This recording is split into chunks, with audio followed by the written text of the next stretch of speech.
Total ताज़ा खबर।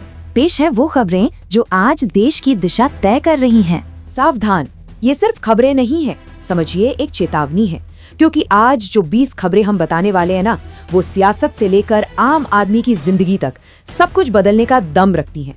तो बिल्कुल ध्यान से सुनिएगा। केजरीवाल पर बीजेपी का वार, बिहार सरकार को सुप्रीम कोर्ट की लताड़, एएपी के 7 एमसीडी वादे, सीएए पर मिथुन का बड़ा बयान, राहुल गांधी के वोट चोरी दावे पर नया मोड़, जुबली हिल्स में कांग्रेस का एजेंडा, बिहार में पहले चरण का मतदान खत्म, सीएम सैनी का राहुल पर तीखा तंज, अजित पवार के बेटे का नाम 300 करोड़ की लैंड डील में, गैंग हिंसा पर गोवा सरकार का एनएसए वाला एक्शन, दिल्ली एनसीआर की हवा जहरीली, उत्तर भारत में ठंडक, हिमाचल में कोहरा और तेज हवाएं, गोवा महाराष्ट्र में बिजली की चेतावनी, अगले 7 दिन मौसम साफ, दिल्ली में किसानों की महापंचायत, ओलावृष्टि पीड़ितों को 23 करोड़ का मुआवजा, पीएम किसान की 21वीं किस्त का इंतजार, रजिस्ट्री के बिना लाखों किसान लाभ से वंचित, और कर्नाटक में गन्ना किसानों का गहराता संकट।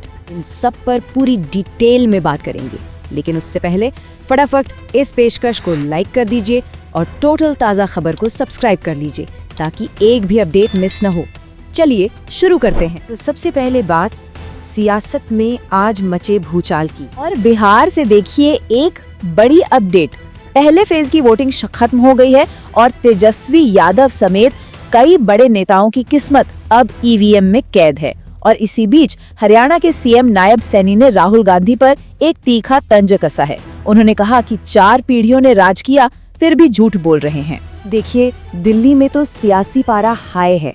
बीजेपी अड़ गई है कि सीएम केजरीवाल जो जेल से फैसले ले रहे हैं उस पर विधानसभा का स्पेशल सेशन हो, और उधर बिहार सरकार को सुप्रीम कोर्ट से ऐसी फटकार पड़ी है, शराबबंदी के मामलों पर कोर्ट ने सीधा पूछ लिया कि भाई क्यों ना सारे आरोपियों को जमानत ही दे दे। अब दिल्ली में ही देखिए, आम आदमी पार्टी ने एमसीडी इलेक्शन के लिए 7 बड़े बड़े वादों की लिस्ट जारी कर दी है, और दूसरी तरफ बंगाल में एक्टर मिथुन चक्रवर्ती ने सीए पर एक बड़ा बयान दिया है। बिल्कुल साफ साफ कह दिया कि पश्चिम बंगाल के हिंदुओं को नागरिकता और वोटिंग दोनों का अधिकार मिलेगा। तो इन सियासी चालों पर क्या सोचते हैं आप सब? अपनी राय कमेंट्स में जरूर बताइए। चलिए अब अगली खबर देखते हैं। अब आते हैं कांग्रेस खेमे की खबरों पर। राहुल गांधी का जो वोट चोरी वाला दावा था ना, उस पर एक नया सवाल उठ खड़ा हुआ है। क्यों? क्योंकि एक महिला ने आकर उस दावे के ठीक उल्टा बयान दे दिया है। वहीं जुबली हिल्स बाय इलेक्शन के लिए कांग्रेस के कैंडिडेट नवीन यादव ने पार्टी का पूरा चुनावी एजेंडा सामने रख दिया है। और अब महाराष्ट्र की सियासत में एक जबरदस्त धमाका हुआ है। एक बहुत बड़ी लैंड डील और स्टैंप ड्यूटी में छूट का मामला है, जिसमें सीधे सीधे डिप्टी सीएम अजित पवार के बेटे का नाम सामने आ गया है।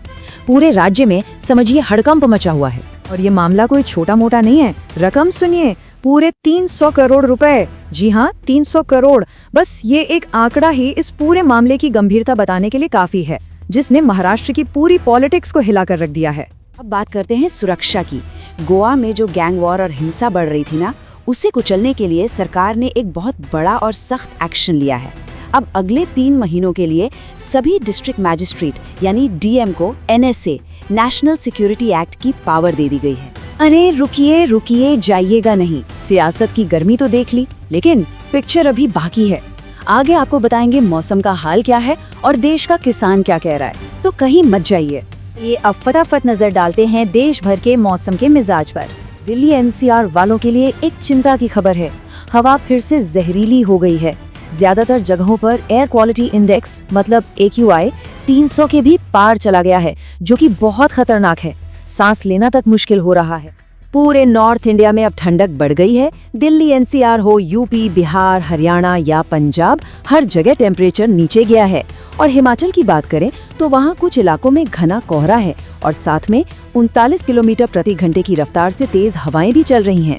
तरफ मौसम विभाग ने गोवा और सेंट्रल महाराष्ट्र में बिजली चमकने और गरज के साथ बारिश की चेतावनी दी है, तो वहीं दूसरी तरफ नॉर्थ वेस्ट इंडिया के लिए राहत की बात यह है कि अगले 7 दिनों तक मौसम सूखा ही रहेगा। और अब आखिर में बात करते हैं देश के अन्नदाता की। हमारे किसानों की आवाज से जुड़ी कुछ बहुत ही जरूरी खबरें हैं। आज दिल्ली का रामलीला मैदान किसानों से भरा हुआ है। देश भर से किसान अपनी मांगों के लिए किसान महापंचायत करने जुटे हैं। और इसी बीच एक अच्छी खबर भी आई है। सरकार ने ओलावृष्टि से परेशान किसानों के लिए मुआवजे को मंजूरी दे दी है। एक तरफ तो देश भर के किसान पीएम किसान सम्मान निधि की 21वीं किस्त का इंतजार कर रहे हैं। और दूसरी तरफ कुशीनगर से एक हैरान करने वाली खबर है, पता है क्या?